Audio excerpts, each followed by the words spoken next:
Well, we're going to talk today about building enduring organizations. And as we think about our work from a community marriage initiative approach, it's important to think about what has happened in the many decades that have come before us. We know that the marriage savers movement, the community marriage policies movement that was led by Mike and Harriet McManus, um, happened in over 220 cities around the country. We know that in the early 2000s, there was this beginning of the HMI or Healthy Marriage Initiative movement in so many cities around the country. But what we don't see is the evidence that many of these organizations still exist.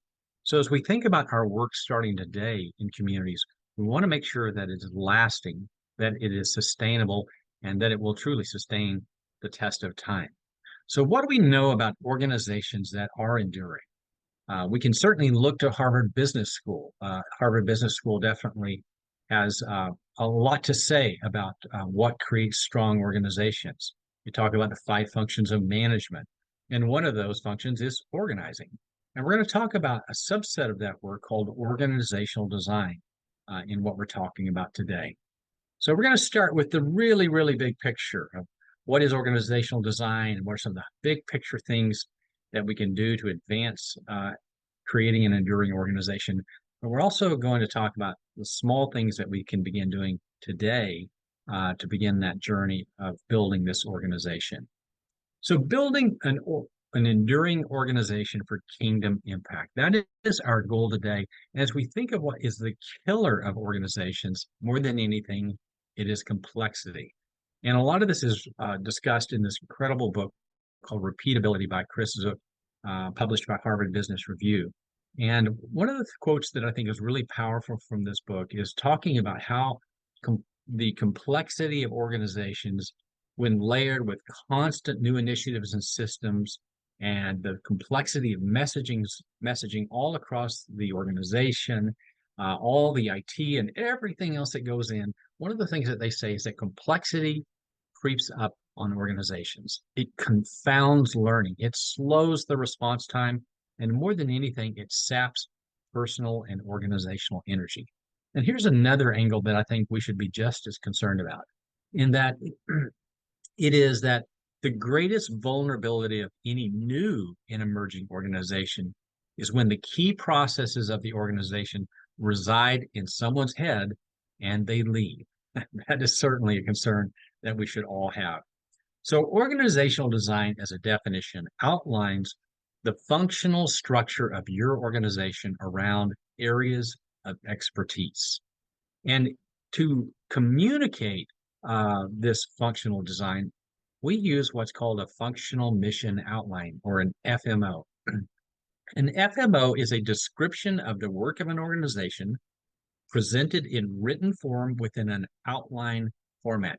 Essentially, it represents the entire scope of work of an organization.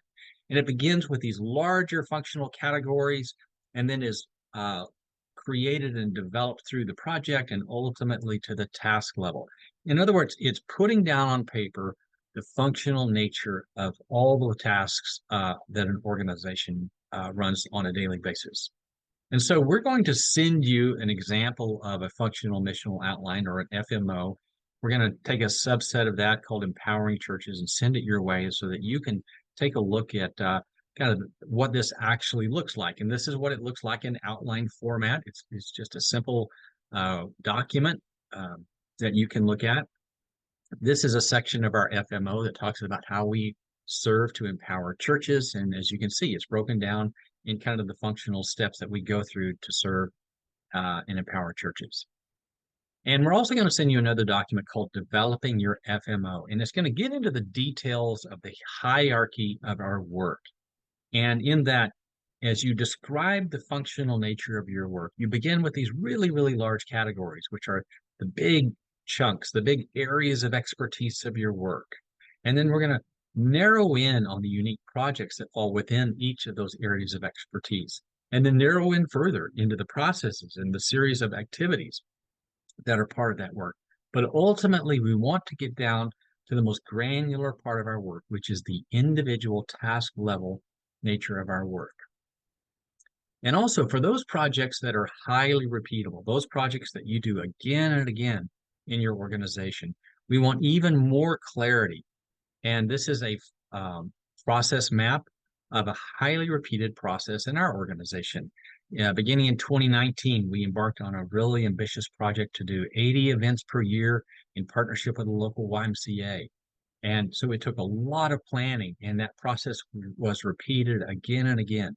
And so creating a process map, which took the project level of the work and broke it down into the unique sets of activities that were necessary to organize and plan and complete an event, and broke it all the way down to the individual task level. And what you see in this process map is that each little rectangle is a single task that one of our team members did. And if you look at the color coding, it indicates which team member was responsible for which series of tasks. So this is a great illustration of a process that you might run again and again in your organization to allow you to work more effectively and more efficiently. But also for those projects that are rarely repeatable, such as a task that you might do just once a year, especially if that task is rather complex, like filing your 990 with the IRS. It's great to capture the steps that you go through to complete that task as well. So those highly repeatable tasks and those rarely repeatable tasks are often the first place that you want to really define your processes. So the most enduring organizations have simple, clear, and repeatable processes. So let's break down kind of and let's define some terminology that we use to communicate and create our documents in written form. A process is the full range of activities taken by our organization to deliver a planned outcome. It might be to plan an event for marriages. But then there are activities, which are a set of tasks that lead to a specific milestone in the process, such as event promotion. But when you get it all the way down to the granular level, a task is a standalone element of work done in a single session, such as placing a social media ad. And this is what this looks like from a graphical level. At the biggest level, there's a large process that we use for event planning. There are sets of activities that different team members are responsible, but ultimately we're completing a series of tasks at the most granular level. The most granular element of our work is the task. And until you break this down to the task level, you'll never fully have the highest degree of clarity about your work. So we talked about this from a really large perspective. Now let's keep things simple. Let's talk about an easy way to get started. Often a good way to start is just to begin with simple checklist. Just think through the steps you take to finish a project and develop a simple document just to write those steps down. And every time you repeat that project, refer to your list of steps and improve and refine your document each time you walk through it. It's a great way just simply to keep it simple. This is a document we'll be sending your way as well. It's called our roundtable checklist. This is our quarterly leader training event that we do at lunch in our city. There's about 2 to 3 pages of items on this checklist that we go through. It's a really, really simple way just to plan a simple training event. And so now is a great time to capture your steps, your best practices, your files, and the principles of what you've learned about completing a particular process. Capture the contact information and the lessons learned, especially as you just walk through National Marriage Week and you want to kind of refresh, while it's still fresh in your memory, you want to write down the things that you learned and the steps that you took to complete your work. Another tool that I think is really, really helpful, and it presents your tasks and your processes in a little bit different format than an outline or a process map, is just simply to use a spreadsheet. It's amazing how many highly sophisticated project managers use a spreadsheet as simple as Excel or Google Sheets. This is an example of a tracker. We call these spreadsheets trackers. It tracks the progress of a project. This is our newsletter tracker. We deliver a newsletter every month on the first Tuesday of the month to thousands of people in our community and surrounding area. And this keeps all of our team members who are associated with that newsletter on the same page as we're working together to make sure that that comes out on time every month.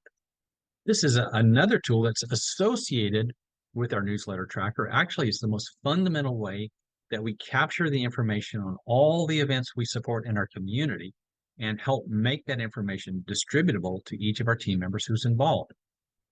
So every year in our community, we offer the people, the marriages of our community, more than 200 opportunities to invest in their marriage.